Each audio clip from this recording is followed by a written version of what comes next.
جو چن کے موتی عقاب لاتے ہیں یقیناً وہ لاجواب لاتے ہیں، جو چن کے موتی عقاب لاتے ہیں یقیناً وہ لاجواب لاتے ہیں، لیکن ہم بھی چن کے صاحب ہمیشہ در نایاب لاتے ہیں۔ نظامی موٹیویشنل چینل کی انتہائی اہم نشریات در نایاب میں خوش آمدید۔ میں ہوں آپ کا میزبان عمر فاروق چشتی نظامی۔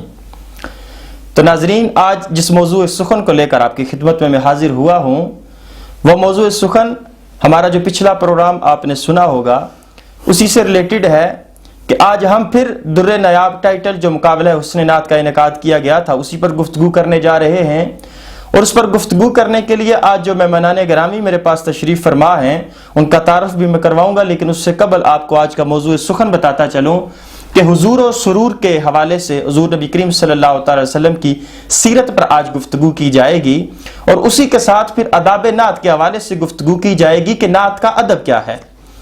آج افسوس کے ساتھ پچھلے پروگرام میں بھی ہم یہ بارہا عرض کر چکے ہیں کہ نعت پڑھنے کا شوق تو دن بدن بڑھتا جا رہا ہے۔ ہر گاؤں سے پہلے ایک ثنا خان ہوا کرتا تھا، اب ہر گھر میں ایک ثنا خان موجود ہے، آقا علیہ الصلوۃ والسلام کی ثنا کرتا جا رہا ہے۔ لیکن افسوس کے ساتھ یہ بات کہنی پڑ رہی ہے کہ ثنا خوانی جو ہے اس کا جو ادب ہے وہ ہم بھول چکے ہیں۔ جس طرح کہ ایک مصرع ہے کہ حضور آئے بیٹھے ہیں، یہ پڑھا جاتا ہے، دف کے اوپر پڑھا جاتا ہے، بڑا سا ذکر و اذکار کیا جاتا ہے، مجمع کو کہا جاتا ہے ہاتھ اٹھا لیں، بازو اٹھا لیں، کھڑے ہو جائیں، سارے معاملات کیے جاتے ہیں۔ لیکن اگر اسی کے ساتھ معذرت کے ساتھ یہ میں بات کروں کہ اتنا اہتمام کرنے کے بعد اگر ہماری عقل یہ گوارا کرے اور ہمارا ضمیر اگر جاگتا ہو تو ہم اس کے بارے میں سوچیں کہ اگر حضور آئے بیٹھے ہیں تو کیا ادب یہی ہے کہ ہاتھ اٹھا لیے جائیں جی آپ خود کھڑے ہو جائیں، ایسے کر لیں جی ویسے کر لیں؟ اور جو پڑھنے والا ہے، یہاں معذرت کے ساتھ ہمارے کافی ایسے دوست ہیں جو ثنا خوانی کے میدان میں بڑھ چڑھ کر لیکن آگے نکل چکے ہیں، آج اللہ کی ذات نے انہیں بڑی عزتوں سے بھی نوازا ہے، لیکن ادھر کہہ رہے ہوتے ہیں کہ حضور آئے بیٹھے ہیں اور ساتھ نظر ہوتی ہے کہ پیسے کہاں سے آ رہے ہیں۔ اللہ کریم کی ذات ہمیں صحیح معنوں میں نعت رسول مقبول کے ادب سے فیضیاب فرمائے۔ آج اسی موضوع سخن پر گفتگو کرنے کے لیے میرے ساتھ جو شخصیات موجود ہیں کسی بھی تعریف کے محتاج نہیں، ہمارے چینل پر بھی بارہا آپ انہیں دیکھ چکے ہیں، لیکن اگر اہل علاقہ کی بات کروں تو وہ اہل علاقہ کے دلوں پہ راج کرتے ہیں۔ میری مراد ہیں آل نبی اولاد علی بلبل چمنستان رسالت عظیم ثنا خان مصطفیٰ خطہ پٹھوار کی پہچان جناب سید حسنین شاہ صاحب۔ السلام علیکم۔ وعلیکم السلام ورحمۃ اللہ وبرکاتہ۔ حضور میں آپ کو اپنی اس ٹرانسمیشن میں خوش آمدید کہتا ہوں اور آپ کا دل کی عطا گرائیوں سے ممنون و مشکور ہوں کہ اپنے قیمتی وقت میں سے آپ نے وقت عنایت کیا۔ انہیں کے ساتھ ان کے برادر اصغر آل نبی اولاد علی بلبل چمنستان رسالت عظیم ثنا خان مصطفیٰ جناب سید کاشف حسین شاہ صاحب بھی تشریف فرما ہیں۔ قبلہ میں آپ کو بھی دل کی عطا گرائیوں سے خوش آمدید کہتا ہوں اور آپ کا بھی بے حد ممنون و مشکور ہوں۔ تو جی قبلہ، بڑی درینہ خواہش تھی کہ آپ ہمارے اس چینل کی زینت بنے اور آ کر یہاں بیٹھیں اور آپ سے کچھ سوال کیے جائیں، گفتگو کی جائے۔ جی ضرور۔ اور یہ بڑی خوش قسمتی کہ آج موضوع سخن بھی آپ نے عنایت فرمایا کہ حضور و سرور کے حوالے سے آقا علیہ الصلوۃ والسلام کی سیرت پر گفتگو کی جائے۔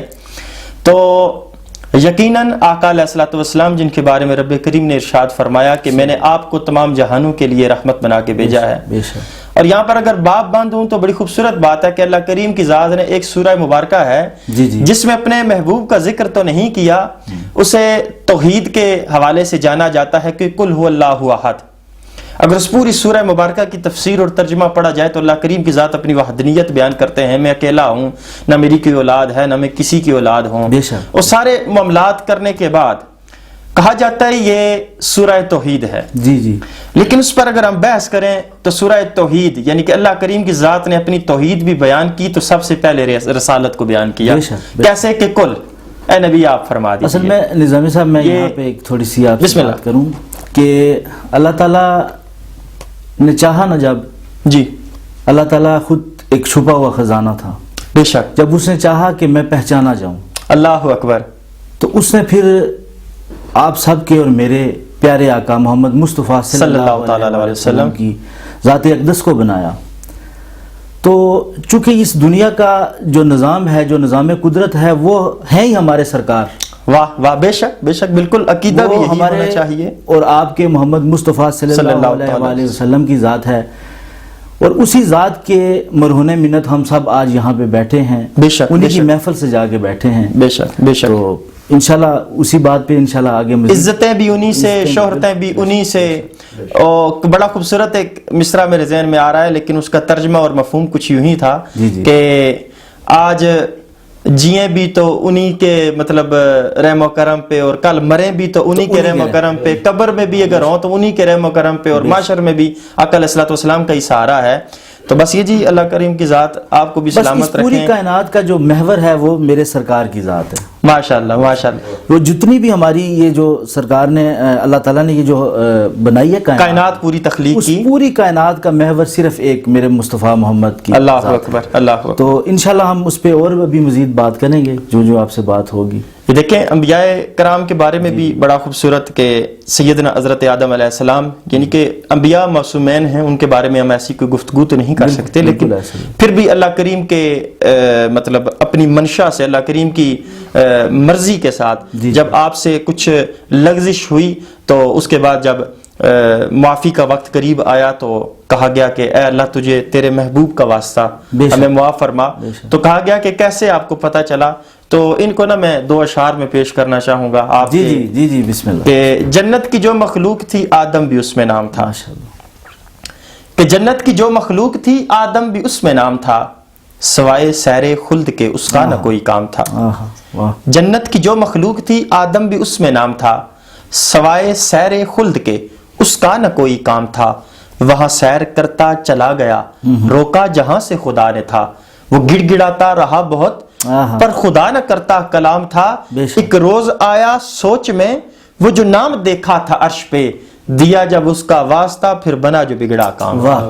یعنی کہ کہا کہ آپ کو کیسے پتا چلا کہ وہ میرے محبوب ہیں؟ فرمایا کہ جب میرے اندر روح ڈالی گئی، پھر میں نے سجدہ شکر کیا. سجدہ شکر کرنے کے بعد جب میں نے اپنے سر کو اٹھایا تو عرش کے اوپر لکھا دیکھا کہ لا الہ الا اللہ محمد رسول اللہ صلی اللہ تعالی علیہ وسلم. کہ میں سمجھ چکا تھا کہ اللہ کریم نے جس ہستی کا نام اپنے نام نامی کے ساتھ جوڑا ہے وہ کوئی عام نہیں ہو سکتی، تو اس لیے ان کا واسطہ دیا. تو بالکل جی آقا علیہ الصلوۃ والسلام کی ذات مبارکہ. اور یہاں پر اور پھر یہ جو آپ کے جو چینل کا جو آپ نے یہ جو اس پروگرام کا جو آپ نے ٹائٹل رکھا ہے جی حضور و سرور. جی بس اب دیکھیں حضور و سرور، جہاں جہاں حضور ہیں، جہاں جہاں میرے سرکار ہیں، وہاں پھر سرور ہے. اور سرور ایسا ہے کہ میں بیان نہیں کر سکتا. وہاں گنجائش نہیں بچتی، کسی بھی چیز کی گنجائش نہیں بچتی. سرکار کی ہستی ہی وہ ایسی ہستی ہے کہ جب بھی سرکار کا نام آتا ہے تو دل سے، جو عاشق رسول ہے نا، اس کے دل سے ہی ایک آواز نکلتی ہے کہ یہ میرے آقا محمد مصطفیٰ صلی اللہ علیہ وسلم کا نام لیا جا رہا ہے. اور وہ سرور کی ایک کیفیت ہوتی ہے. وہ جب محور، وہ آپ کا وہ جو ذہن ہے نا، وہ جب مدینہ منورہ میں پہنچتا ہے نا، جب آپ کا تصور، تو پھر آپ کو عیاں ہوتا ہے کہ میں جس ہستی کا ذکر کر رہا ہوں، اللہ اکبر، وہ کتنی عزتوں کی اور کتنی شانوں کی لائق ہے وہ ذات. اچھا، کسی نے سوال کیا کہ آپ کیا چاہتے ہیں کہ آپ کو حضوری حاصل ہو یا حاضری حاصل ہو؟ ہاں بالکل. کسی سوال کیا گیا کہ آپ کیا چاہتے ہیں، آپ کو حضوری حاصل ہو یا حاضری حاصل ہو؟ تو کہا پہلے حضوری اور حاضری کا مطلب تو بتائیے. کہا حاضری یہ ہے کہ جسم مدینے میں جائے. حاضری یہ ہے جسم مدینے میں ہو، روح جانے کہاں ہو. کیا یہ حاضری ہے. اور حضوری یہ ہے جسم جہاں مرضی ہو، روح مدینے میں ہونی چاہیے. سبحان اللہ. یعنی کہ بات یہ ہے کہ حضوری حاصل ہو جائے. بے شک. اکثر یہ بات کہا کرتے ہیں کہ صوفیاء نے بھی یہ بات اپنے اشعار میں، پنجابی کے اشعار بابا بلے شاہ کے پڑھیں، میاں محمد بخش عارف کھڑی رحمۃ اللہ تعالیٰ علیہ، آپ کے اگر اشعار کا مطالعہ کیا جائے، اور سلطان العارفین جناب حضرت سلطان بہو سرکار کے اگر مطالعہ کیا جائے ان کی کتب کا، اور ہیر وارث شاہ کو اگر پڑھا جائے، تو میں کہتا ہوں کہ ان کے تمام کے اگر ترجمے سلیس اردو میں کیے جائیں اور آسان سے سادہ اور الفاظ میں کیے جائیں تو بات ایک ہی سمجھ آتی ہے کہ مدینے سے بے شک ہو آؤ، کعبہ کا طواف بھی کر لو، لیکن اگر حضوری دل میں نہیں ہے، جس طرح آپ نے آج موضوع رکھا ہے کہ حضور و سرور، بالکل، اگر حضور کا نام لینے سے قلب کو سرور نہ ملے، کعبے کے چکر تو تم لگا لو گے، وہ تمہارے اس سے میں آئے ہوئے چکر ہیں اسے طواف کا نام نہ دینا.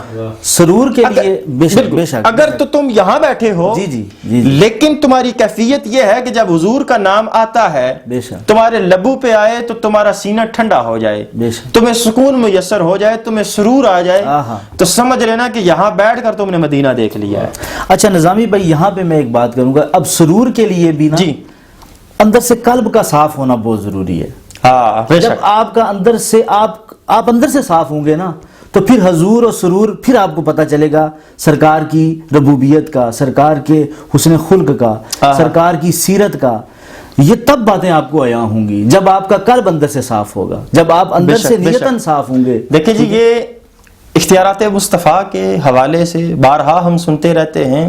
اللہ کریم کی ذات ہمیں عمل کی توفیق بھی عطا فرمائے کہ آقا علیہ الصلوۃ والسلام کے جو اختیارات ہیں جی جی, اگر ان پہ ہم بحث کریں اور ان کے علم کے اوپر اگر ہم بات کریں تو مفتی حنیف قریشی صاحب یہ ایک پروگرام چلا رہے تھے جناب ڈاکٹر عمر لیاقت صاحب کے ساتھ. جی جی, تو انہوں نے وہاں ایک بڑا خوبصورت باب باندھا تھا. آپ نے فرمایا کہ جو کہتے ہیں نا کہ ہم اللہ کریم کے برابر حضور نبی کریم صلی اللہ تعالی وسلم کے درجے کو رکھتے ہیں, تو ثم معاذ اللہ انہوں نے کہا کہ اہل سنت و جماعت اس کا یہ عقیدہ نہیں ہے. ہمارا عقیدہ یہ ہے کہ اللہ کریم کی ذات کا جتنا علم ہے وہ علم 7 سمندروں سے بھی زیادہ, ماشاءاللہ بے شک, اللہ کریم کا علم 7 سمندروں سے بھی زیادہ, اور حضور نبی کریم صلی اللہ تعالی علیہ وسلم کے پاس جو علم ہے وہ ہم اللہ کے مقابلے میں اتنا بھی نہیں مانتے جتنا کہ چڑیا کی چونچ میں پانی آ سکے. ہم اتنا بھی نہیں مانتے. لیکن کہا بات یہاں پر ختم نہیں ہوئی ہے, اب اگلی سنو کہ پھر جو حضور کے علم کی جو بات کی تھی کہ چڑیا کی چونچ کے اندر بھی جتنا پانی آئے ہم اتنا بھی نہیں مانتے, تو پھر اگر مخلوقات کا مقابلہ محبوب مصطفیٰ کے علم کے ساتھ کیا جائے, ابھی بات محبوب اور محب کی ہو رہی ہے, بے شک خدا کی, خالق کی اور محبوب کی بات ہو رہی تھی کہ خالق کا علم 7 سمندر سے زیادہ اور محبوب کا علم ہم اتنا بھی نہیں مانتے جتنا کہ چڑیا کی چونچ میں پانی آ سکے. لیکن اگر محبوب کا مقابلہ کائنات کے ساتھ کیا جائے تو حضور کا علم 7 سمندروں سے بھی زیادہ اور پوری کائنات کا علم اکٹھا کیا جائے تو وہ اتنا بھی ہم نہیں مانتے جتنا چڑیا کی چونچ میں آ سکے. یعنی کہ 3 کیٹیگریاں بنا دی گئیں جی جی, کہ فرسٹ آف آل اللہ کریم کا علم, اور وہ علم اس کا ذاتی ہے, حضور کا عطائی ہے, حضور کو اللہ کی ذات نے عطا کیا ہے. ہم یہ نہیں کہتے جو حضور کا علم تھا وہ ذاتی تھا. جو بات یہ کہتا ہے کہ حضور کا علم ذاتی تھا تو وہاں پر پھر آپ توحید و شرک کے زمرے میں آ جاتے ہیں اور پکڑ آپ کی ہو جاتی ہے. ہمارا بھی کہنا یہی ہے, ہمارا عقیدہ بھی یہی ہے کہ حضور علیہ الصلوۃ والسلام کے پاس جو کچھ تھا خدا کی عطا سے تھا. لیکن اللہ کریم کی ذات کہتے ہیں یہ حضور غیب دان نہیں تھے. میں نے کہا اگر غیب دان نہیں تھے تو اس کا مطلب ہے کہ اللہ کریم کی ذات نے فرمایا ہم نے اپنے محبوب کو کیا عطا کیا ہے, اس کے بارے میں انا اعطیناک الکوثر, ہم نے آپ کو خیر کثیر عطا کیا. بے شک دیکھیے لفظ استعمال یہاں پر میں بڑی خوبصورت بحث کرنے جا رہا ہوں جی جی, کہ لفظ کہا گیا کہ خیر کثیر عطا کیا, ہم نے اپنے محبوب کو خیر کثیر عطا کیا.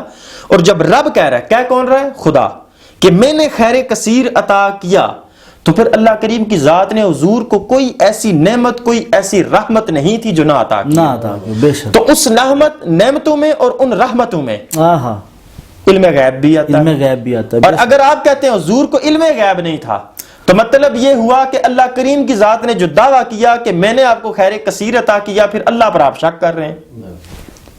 شک تو پھر رب پہ کیا آپ نے, کہ رب کہہ رہا ہے میں نے خیر کثیر عطا کیا, آپ کہہ رہے ہیں حضور کے پاس یہ صفت نہیں تھی. مطلب کیا ہوا کہ آپ حضور پہ شک نہیں کر رہے, شک آپ رب پہ کر رہے ہیں کہ رب نے عطا ہی نہیں کیا, تو پھر رب خیر کثیر کیوں کہہ رہے ہیں. میں یہاں پر یہی بات کرنے جا رہا تھا, اللہ کریم کی ذات نے کہا میں نے آپ کو خیر کثیر عطا کیا. حضور کی جو غیب دان صفت ہے اس پر بھی بڑی بحث کی جاتی ہے, بڑے معاملات اٹھتے ہیں, تو میں حضور کی بات نہیں کرتا, میں حضور کے غلام کی بات کرتا ہوں. سیدنا حضرت عمر فاروق رضی اللہ تعالیٰ, آپ منبر پر, آپ اس وقت خلیفہ تھے, امیر المومنین تھے, منبر پر خطبہ دے رہے ہیں, اور خطبے کے دوران ہوا کیا کہ حضرت ساریہ رضی اللہ تعالیٰ عنہ رضی اللہ تعالیٰ یہ جنگ کے لیے نکلے ہوئے تھے، اور جنگ ہو رہی تھی کئی سو میل دور ایک مقام پر جنگ لگی ہے، ادھر جمعے کا خطبہ شروع ہے، اور یہاں پر کھڑے ہو کر سیدنا عمر فاروق مدینہ سے کہہ رہے ہیں ساریہ یا ساریہ الجبل، یا ساریہ الجبل. تو یہ جب بات کہی نا تو سارے صحابہ اس طرح انہوں نے آنکھیں اٹھائیں اور اپنے کانوں کو متوجہ کیا کہ ساریہ تو جنگ کے لیے گئے ہیں اور اس وقت ادھر جنگ شروع ہوگی، تو ساریہ موجود نہیں ہے تو آپ نے پکارا کیوں؟ تو جب کچھ وقت کے بعد جنگ ختم ہوئی، قافلہ واپس آیا، تو مدینہ کے لوگ سرحد سے باہر نکلے اور جا کے ان کا استقبال کیا. تو کہتے ہیں ساریہ بات سنو، جمعے کا دن تھا، فلاں تاریخ تھی، تم کہاں تھے؟ کہا اس وقت جنگ شروع تھی. کہا تو جنگ میں کیا تھا؟ کہا جنگ میں ہم جنگ لڑ رہے تھے، ایک پہاڑ تھا، اس پہاڑ کے پیچھے سے ایک بہت بڑا کفار کا لشکر جو ہے نا وہ ہم پر حملہ آور ہونے لگا تھا. اتنی دیر میں ہم نے امیر المومنین کی آواز سنی کہ پہاڑ کے پیچھے چھپ جاؤ ورنہ وہ تم پہ حملہ کر دیں گے، تو ہماری تب جان بچی ہے. بتائیے اگر سینکڑوں میل دور آقا کے غلام کی آواز پہنچ سکتی ہے اور وہ وہاں سے غیب دانی کر سکتے ہیں تو حضور کی غیب دانی کا عالم کیا ہوگا. تو یہ آقا علیہ الصلوۃ والسلام کی سیرت پر ہم اگر بات کریں تو زندگی ختم ہو جائے گی، لیکن وہ باب مکمل نہیں ہو سکتا. وہ کسی نے بڑا خوبصورت شعر کہا تھا کہ اللہ اکبر کہ زمزم و کوثر و تسنیم نہیں لکھ سکتا، یا نبی میں آپ کی تعظیم نہیں لکھ سکتا، میں اگر 7 سمندر بھی نچوڑوں راحت، یا نبی آپ کے نام کی ایک میم نہیں لکھ سکتا. اسی شعر پر اتفاق کرتے ہوئے قبلہ آپ کی طرف پھر بڑھوں گا کہ ادب نعت کے حوالے سے جس طرح کے ایک سٹیپ اٹھایا گیا، آپ ہمارے روح رواں بھی تھے، سرپرست بھی تھے، ہماری قیادت بھی کر رہے تھے، محبتیں بھی بانٹ رہے تھے. ایز اے چیف جج آپ کو کیسا لگا اس پورے کمپٹیشن کو ہینڈل کرتے ہوئے؟ حالانکہ میں باوسوق ذرائع سے یہ کہہ سکتا ہوں کہ اس ہمارے پورے کمپٹیشن کے اندر ہم پر کسی قسم کا کوئی اعتراض نہیں آیا، ثم الحمدللہ ججمنٹ پہ کوئی انگلی نہیں اٹھی. تو آداب نعت کے حوالے سے بھی گفتگو کریں اور ساتھ ہمیں یہ بتائیں کہ جو یہ کمپٹیشن ہوا ہے کیا اسے مزید پروموٹ کرنا چاہیے اور کس حد تک کرنا چاہیے؟ نظامی صاحب، میں جب یہ سفر آپ نے شروع کیا تھا نا، اس سفر کی آپ نے بنیاد رکھی تھی، غالباً پہلی ملاقات میری آپ سے ہوئی تھی تو آپ نے میرے ساتھ اس پروگرام کے حوالے سے ڈسکشن کی.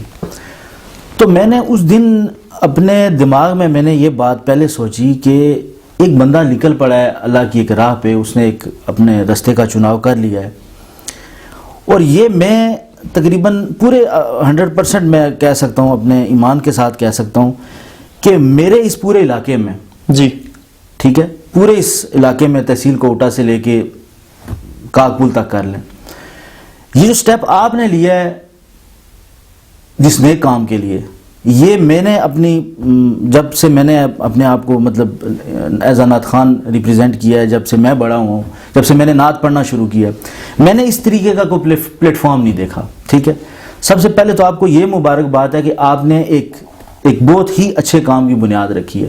پھر اس میں آپ نے مقابلہ حسن نعت کا پہلو شامل کیا. ٹھیک ہے، وہ سلسلہ شروع ہوا، وہ جب سفر شروع ہوا تو پھر آہستہ آہستہ کچھ چیزیں کھلتی گئیں. ٹھیک ہے، وہاں سے مجھے پتہ چلا کہ یہ جو مقصد آپ لے کے چل رہے ہیں، ٹھیک ہے، وہ ایک نیک مقصد ہے، اور یہ ہمارے اس پورے علاقے کے لیے، ایک ایون آپ کے لیے نہیں، پورے علاقے کے لیے، ہم سب کے لیے، بلکہ باسیت نعت خان میرے لیے بھی یہ ایک سیکھنے کا ایک پہلو ہے. ٹھیک ہے، اور یہاں سے آپ اس پروگرام سے دیکھیں، آپ نے بہت اچھے نعت خان بھی نکالے ہیں اپنے علاقے کے. جی بالکل، جن کا ٹیلنٹ پہلے چھپا ہوا تھا، پتہ نہیں تھا، سرکار سے محبت تھی ان کی، ثناخوانی کر رہے تھے، لیکن لوگ نہیں جانتے، تعارف نہیں تھا، تو وہ لوگ ابھر کے سامنے آئے ہیں. سب سے پہلے تو آپ کو مبارکباد اس بات کی کہ آپ نے اس کام کے لیے جب یہ کام شروع کیا تو یہاں سے آپ کے پلیٹ فارم سے کچھ نایاب ہیرے نکلے ہیں.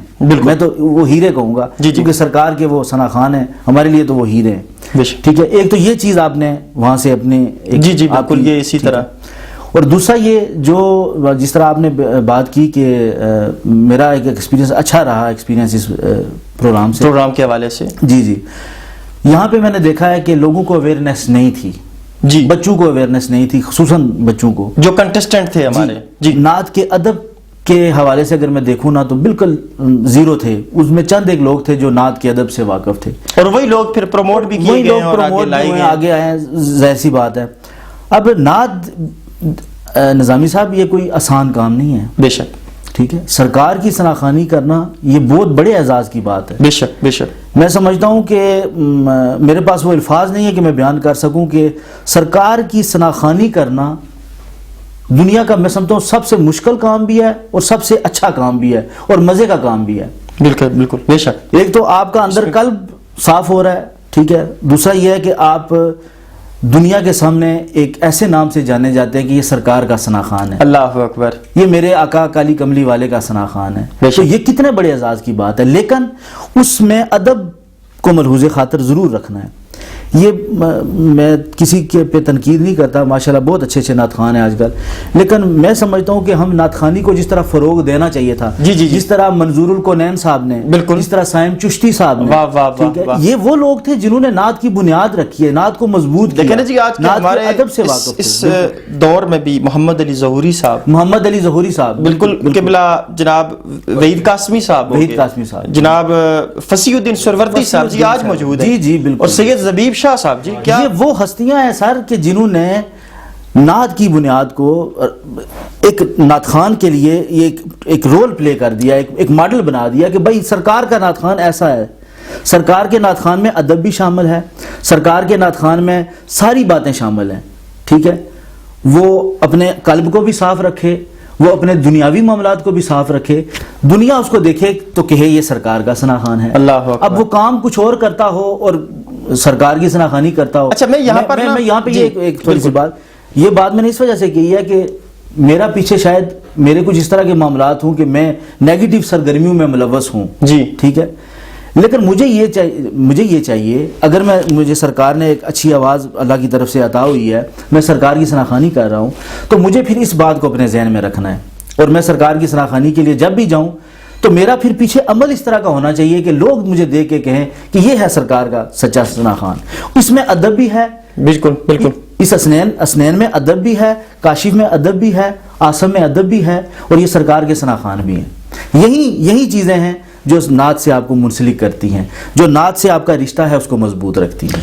یہاں پر میں بالکل جہاں پر ہم اپنے لیول پہ بات کر رہے ہیں علاقائی سطح پر, جس طرح ہم نے مقابلہ حسن نعت کا انعقاد کیا اور یہ سارا سلسلہ ہوا, تو یہاں پر میں حکومت وقت جو ہے ان سے, بلکہ اکثر تو ہوتا یوں ہے کہ چینل والے حکومت وقت سے تنقید ہی کرتے ہیں اور کافی سارے معاملات ایسے ہی ہوتے ہیں, لیکن میں ان کے ایک پہلو پر اس موجودہ حکومت کی دلجوئی بھی کروں گا, اور میں یہ کہوں گا کہ ان کا یہ بہت اچھا سٹیپ تھا کہ سید زبیب شاہ صاحب کو تمغہ امتیاز سے نوازا گیا. بے شک بے شک. دیکھیے حکومت نے بھی تمام احباب کو بلکہ پوری امت مسلمہ کو کھلے الفاظ میں چیلنج کر کے یہ بتا دیا کہ حضور کی نعت کا اصل ادب اس شخص کے پاس ہے. بالکل بالکل نظامی صاحب, یہ ایگزیکٹ جملہ بٹھایا آپ نے اس بات پہ کہ صحیح جو ادب ہے نا حضور کی نعت کا وہ اس شخص کے پاس تھا, اور یہ بندہ اس بات کا اہل تھا کہ اسے یہ چیز دی جائے, یہ تمغہ اس کے حوالے کیا جائے. یہ دیکھیں نا جو پھول ہوتے ہیں نا وہ خوبصورت گلدستے یا خوبصورت گملوں کی زینت بنا کرتے ہیں, انہیں کوئی کوڑے پہ نہیں پھینکتا. بے شک بے شک. تو یہ ایک پھول تھا, اور اس پھول کو ایک چمن کی زینت بنانا اور اس کو خوبصورت طریقے سے نکھارنے میں جس طرح حکومت نے اہم کردار ادا کیا ہے, میں حقیقت بات ہے کہ میں حکومت کو مبارکباد پیش کرتا ہوں, اور اس حکومت کے اس سٹیپ کو میں کہتا ہوں میں خراج تحسین پیش کرتا ہوں. قبلہ دوسرا نظامی صاحب, یہ زبیب شاہ صاحب جو ہے نا جی, یہ بچپن سے لرننگ کر رہے ہیں. میں ان کو دیکھ رہا ہوں, میں پرسنلی بھی ان کو جانتا ہوں. دیکھیں استاد اگر اچھا ہو تو شاگرد پھر ایسا بنتا ہے. استاد منظور الکونین تھے, انہوں نے اپنا ایک ہیرا بنا کے مارکیٹ میں پیش کر دیا, دنیا میں بیچ دیا, دنیا کو دکھا دیا کہ یہ اصل نعت یہ ہے جو زبیب پڑھتا ہے. ٹھیک ہے, جو آج کل کے دوسرے بہت سے نعت خوان ہیں, لیکن میں زبیب شاہ صاحب کی اس حوالے سے کہوں گا, ایک تو وہ سادات گھرانے سے تعلق رکھتے ہیں, بالکل, پھر دوسرا ان کے جو استاد گرامی تھے, استاد وہ بھی سادات سے تھے, اور پھر دیکھیں انہوں نے ایک ایسا ایک رستہ ہموار کر دیا, ٹھیک ہے, کہ پھر لڑی در سے لڑی چلتی گئی اور جڑتی گئی، اور آج دیکھیں وہ کس مقام پہ پہنچ گئے. اور پھر مزے کی بات یہ کہ اس سلسلے کو انہوں نے وہاں پہ روکا نہیں. جی زبیب شاہ صاحب نے آگے اپنے اور ان کے مزید بہت سے شاگرد ابھی وہ تیار کر رہے ہیں. اور دیکھیے سلسلہ بنتا جا رہا ہے. دیکھیے سب سے بڑا جو فائدہ ہوا وہ کیا ہوا کہ زبیب شاہ صاحب کو تمغہ امتیاز ملا. بالکل. یہ فقط ان کا ذاتی فعل تھا، ذاتی ان کا فائدہ تھا، ذاتی ان کی پذیرائی تھی، ذاتی ان کی عزت تھی. بالکل. لیکن یہاں پر جو سبق گیا ہے نا امت کی طرف، وہ یہ گیا ہے کہ آج ہر بچہ نطخان نہیں بننا چاہتا، وہ زبیب شاہ بننا چاہتا ہے. بے شک. دیکھیے یہ جملہ دیکھیے گا، انہوں نے ایسی وہ نطخان نہیں بننا چاہتا، وہ کہتا ہے میں نطخان تو بنوں گا لیکن میں نعت خان بنوں گا زبیب شاہ جیسا. بالکل سید زبیب شاہ جیسا میں نے نعت خان بننا ہے، اس کے علاوہ میں نے نعت خان نہیں بننا، کیونکہ نعت وہی ہے جی. اگر کسی نے کامیاب ہونا ہے، حکومت نے کامیابی کا رستہ بتا دیا نا، ایک لیول بتا دیا کہ ہاں اگر کامیاب ہونا ہے تو اس رستے کو پکڑ لو، اس ٹریک پہ چلنا شروع کر دو، تم کامیاب ہو جاؤ گے. تو حکومت نے جو وہ پہلو دیا کہ ہاں زبیب شاہ صاحب کو ہم نے 17 امتیاز دے دی ہے، اب یہ صدارتی ایوارڈ یافتہ ہو چکے ہیں. یہ نعت کا ادب ہے، پوری قوم کے اندر بات بیٹھ گئی، دماغ میں بیٹھ گئی. ہاں جس نے اپنے بچے کو کامیاب کرنا ہے نعت خان اس قسم کا بنانا ہے، باقی جس قسم کا بھی نعت خان بناؤ گے بچہ نعت خان تو بن جائے گا لیکن ادب نہیں ہوگا، زبیب شاہ نہیں بن سکتا، ادب سے وہ خالی رہے گا. اچھا اب ادب سے بھرپور نعت سنی جانی چاہیے. تو جب سید کاشف شاہ صاحب یہاں پر موجود ہوں تو پھر میرے خیال میں اگر نعت نہ سنی جائے تو یہ بھی پھر زیادتی ہوگی. تو قبلہ پہلے تو میں یہ کہوں گا کہ آپ اگر کوئی گفتگو کرنا چاہتے ہیں، چلے گفتگو آپ سے بعد میں کریں گے جی، اب میرا بھی دل چاہ رہا ہے پہلے آپ سے کلام سنا جائے. تو اپنی خوبصورت آواز میں ایک کلام پیش فرمائیں جی قبلہ. صلی اللہ علیہ یا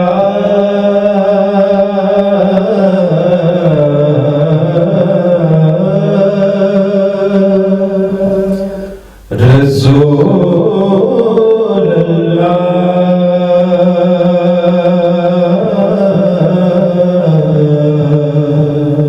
وسلم علیک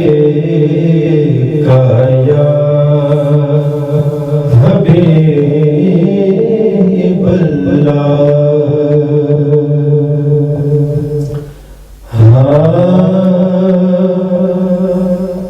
قربان میں کی بخشش کے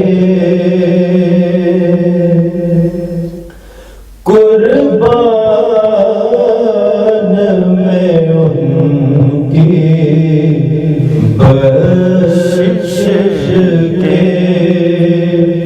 مقصد بھی زبان پر آیا ہی نہیں. واہ واہ واہ واہ واہ واہ، سبحان اللہ. یہ دیا اتنا دیا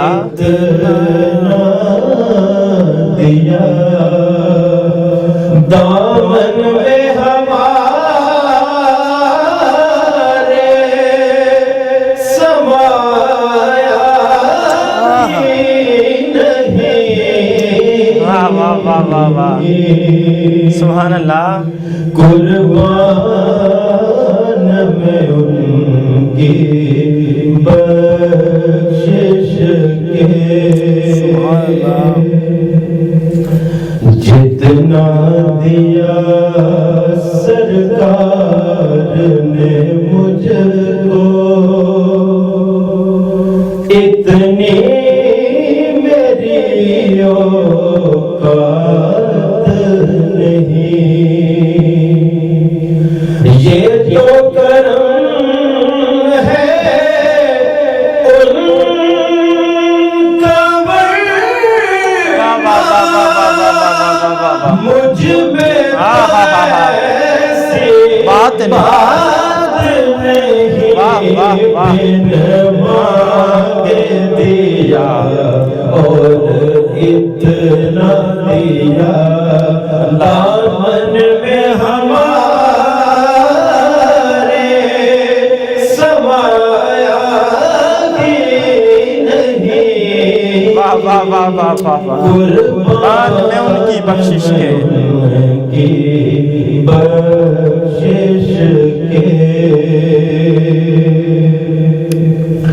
دل بھر کے منگتوں کے لینے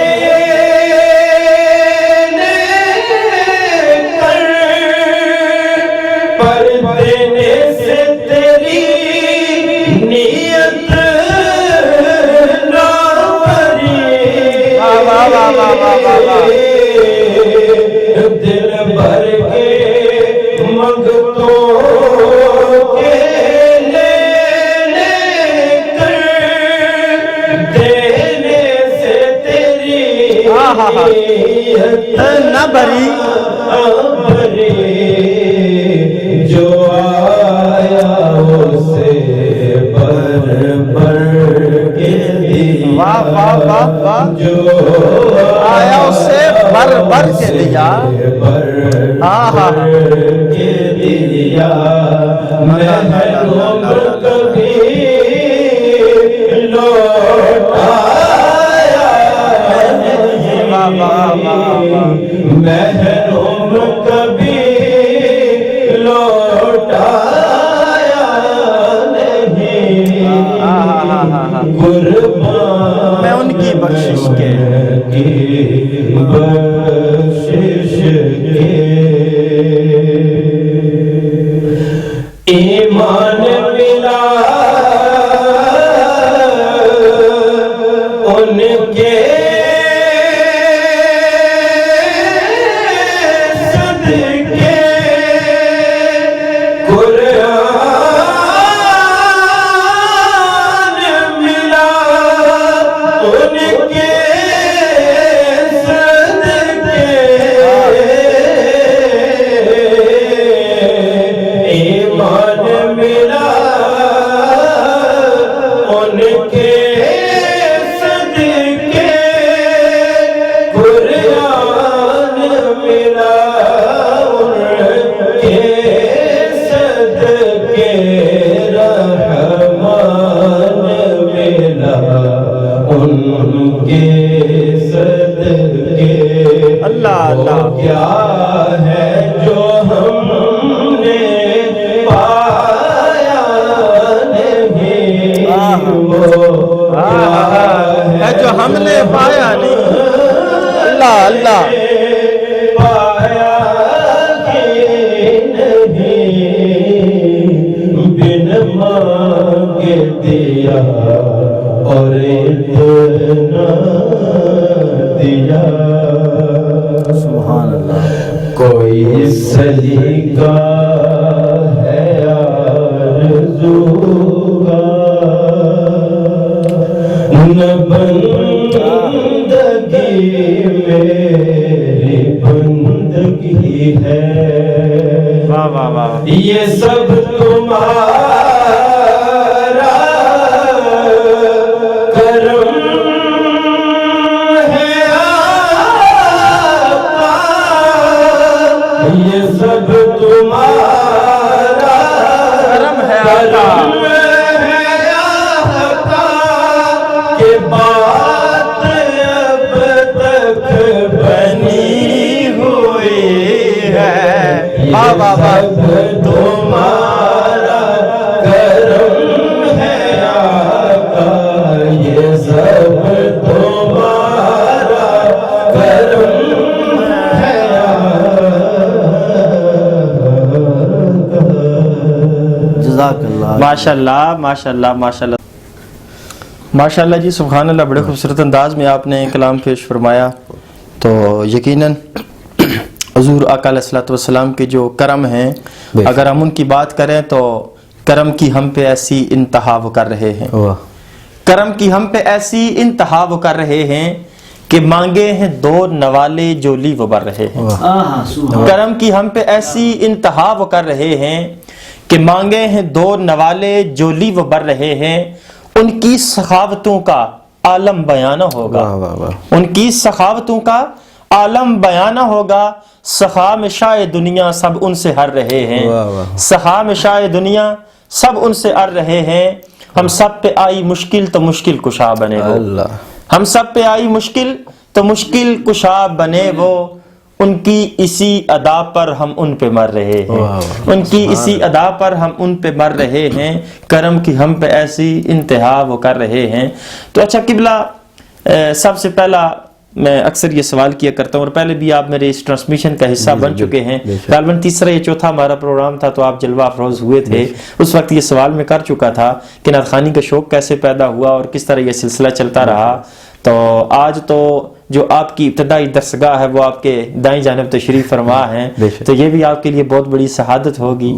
تو آج میں ایک موضوع سخن آپ کے سامنے رکھ رہا ہوں اور اسی پر میں ڈسکس کروں گا کہ جو فائنل کمپٹیشن در نایاب ٹائٹل کے حوالے سے ہم نے جو انعقاد کیا گیا تھا، کیونکہ آپ ججز صاحبان میں سر فہرست تھے، تو اس حوالے سے آپ کیا فرمانا چاہیں گے کہ یہ سلسلہ کس حد تک کامیاب ہوا اور مزید اسے کس حد تک ہمیں کامیاب کرنا چاہیے؟ ذرا اس کے بارے میں اپنے کچھ خیالات کا اظہار فرمائیے۔ بسم اللہ الرحمن الرحیم۔ سب سے پہلے آپ کو اس پروگرام کی بہت بہت مبارک ہو۔ خیر مبارک، آپ کو بھی بے حد مبارک ہو، آپ تو ہمارے شانہ بشانہ تھے، کندھے کے ساتھ کندھے ملے ہوئے تھے۔ بیچ میں ایک دو پروگرام اپنی مصروفیت کی وجہ سے سکپ ہو گئے، جی بالکل، لیکن یہ ہے کہ اس کو مس کیا ہے ہم نے، کوئی مطلب اپنی طرف سے کوئی پروگرام میں کوئی ایسا مطلب سوچا نہیں تھا کہ چھوڑنا ہے، غیر دانستہ طور پہ وہ چھوٹ گیا۔ اچھا، تو الحمدللہ لوگوں نے اس چیز کا افسوس ہے ہمیں، اچھا سرکار کی وہ جو محفل تھی اس سے ہم سکپ ہو گئے، چلیں بس اللہ کریم کے ساتھ منظوری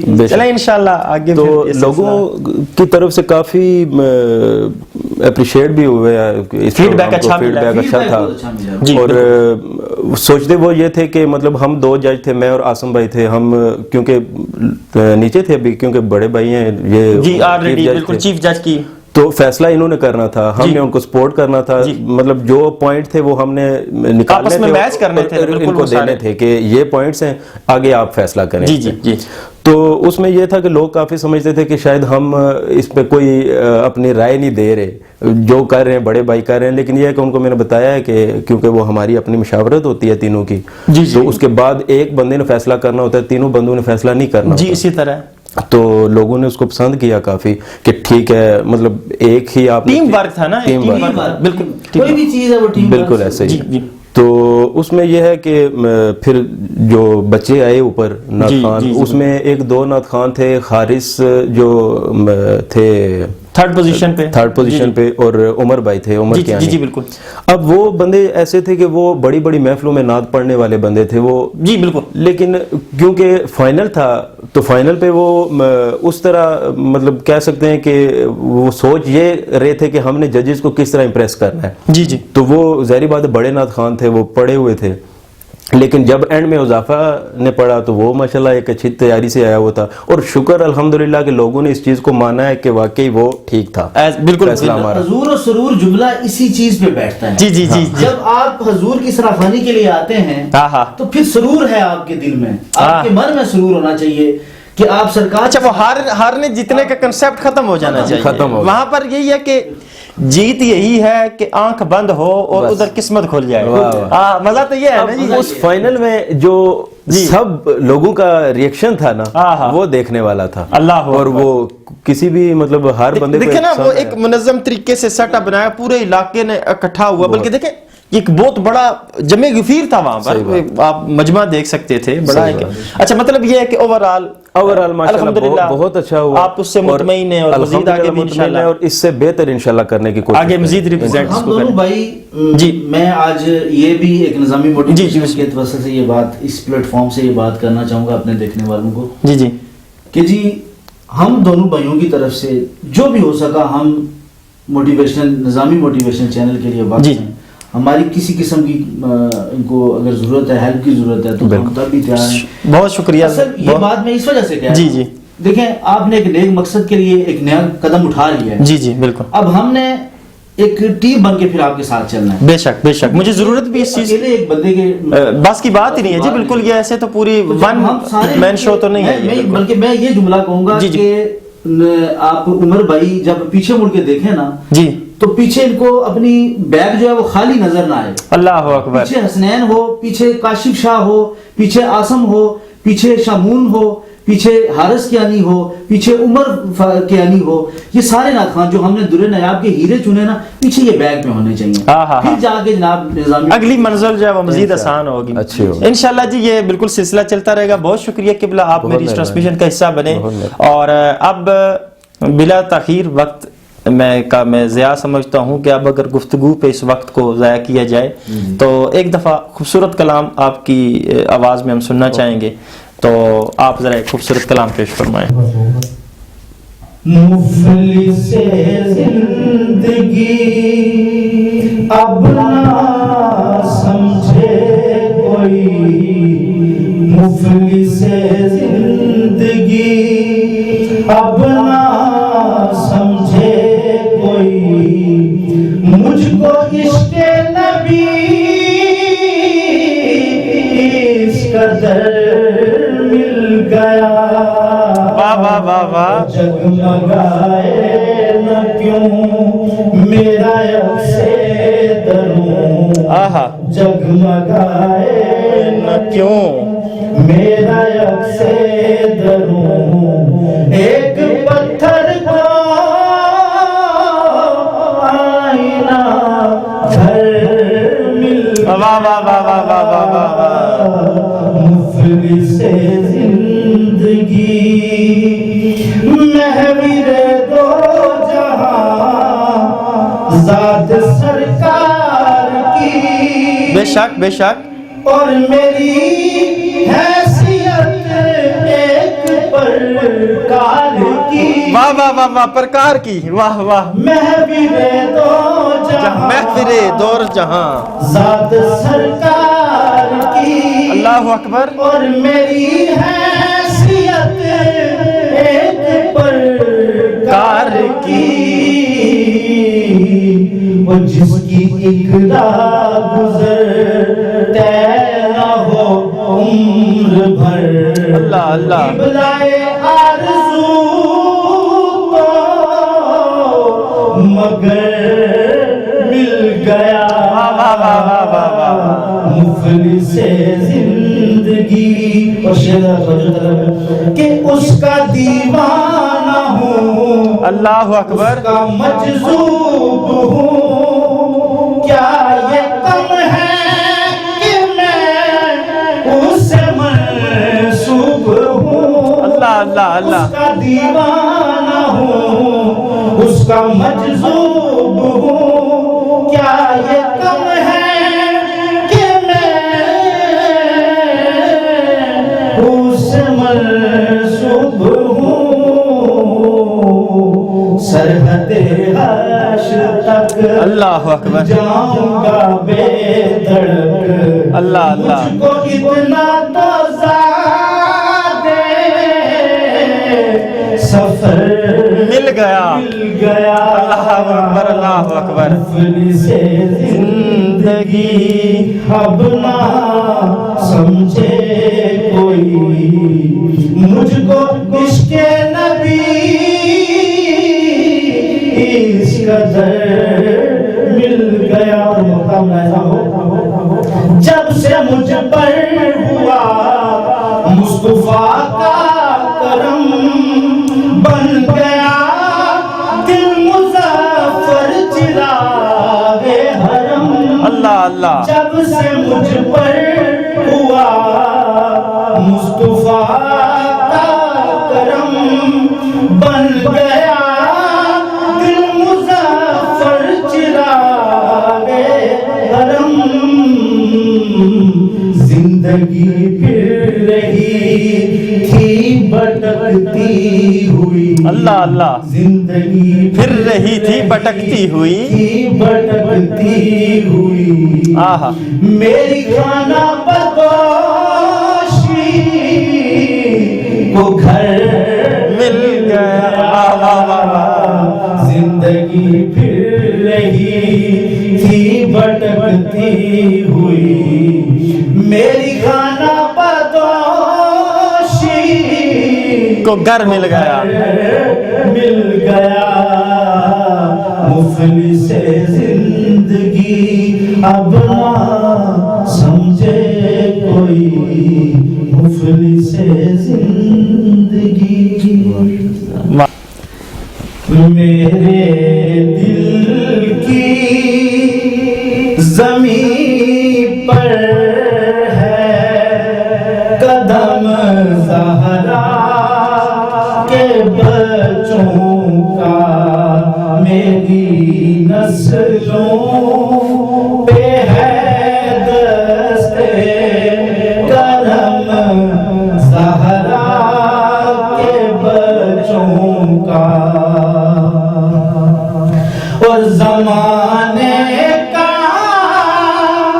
کوئی پیرنج سے رسوا نہیں کرتا، واہ واہ واہ، زمانے کا کوئی پیرنج سے رسوا نہیں کرتا، سکونت پالے جس سینے میں غم زہرا کے بچوں کا، واہ واہ واہ، سکونت پالے جس سینے میں غم زہرا کے بچوں کا، واہ واہ واہ واہ واہ، اور خدا کے فضل سے اذن زیارت کا شرف پایا، آہا آہا، خدا کے فضل سے اذن زیارت کا شرف پایا، زہے قسمت میں دیکھایا حرم زہرا کے بچوں کا، واہ واہ واہ واہ واہ واہ، زہے قسمت میں دیکھایا حرم زہرا کے بچوں کا، آہا، کے بچوں کا، اور ہزاروں کوششیں کر لی زمانے نے جھکانے کی، اللہ اللہ، ہزاروں کوششیں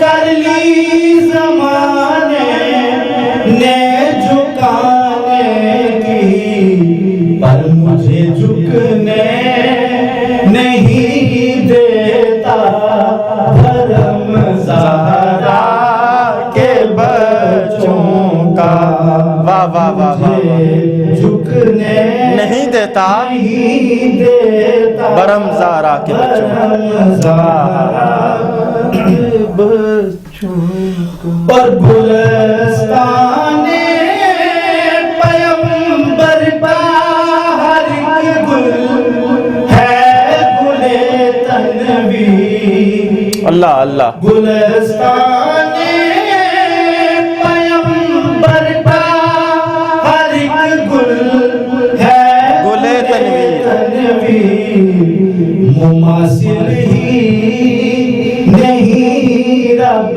کی قسم زہرا کے بچوں کا، واہ واہ واہ واہ، مماثل ہی نہیں رب کی قسم زہرا کے بچوں کا، میری نسلوں پہ ہے دست کرم زہرا کے بچوں کا۔ ماشاءاللہ سبحان اللہ جی، بڑی خوبصورت انداز میں جناب سید حسنین شاہ صاحب کلام مرکبت پیش فرما رہے تھے، اور بڑا خوبصورت انداز میں آپ نے پیش فرمائی، اور یقیناً دل بڑا محظوظ ہوا۔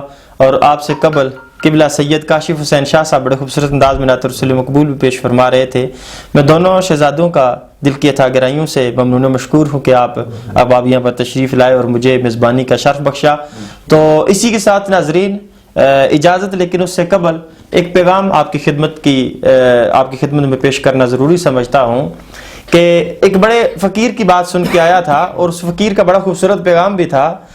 وہ کہتے ہیں کہ اگر تمہارے کپڑے پرانے ہو جائیں تو کپڑے نئے لے لینا، کپڑے پرانے ہو گئے تو کپڑے نئے لے لینا، اگر مکان پرانا ہو جائے تو مکان نیا تعمیر کر لینا، اگر گاڑی پرانی ہو جائے تو گاڑی نئی خرید لینا، لیکن خدا کا واسطہ ہے تم کو دین محمدی وہی 14 سال پرانا رہنے دینا، دین محمدی وہی 1400 سال پرانا رہنے دینا، اسے مت بدلنا، وہ 1400 سال پرانا ہی تمہارے لیے بہتر ہے، اس میں کوئی تبدیلی نہ کرنا۔ اسی پیغام کے ساتھ آپ اپنے میزبان عمر فاروق نظامی کو اجازت دیجیے، انشاءاللہ اگلے ہفتے نئے مہمانان گرامی کے ساتھ نئے موضوع سخن کے ساتھ آپ کی خدمت میں پھر حاضر ہوں گے، اس وقت تک کے لیے اجازت دیجیے، اللہ حافظ۔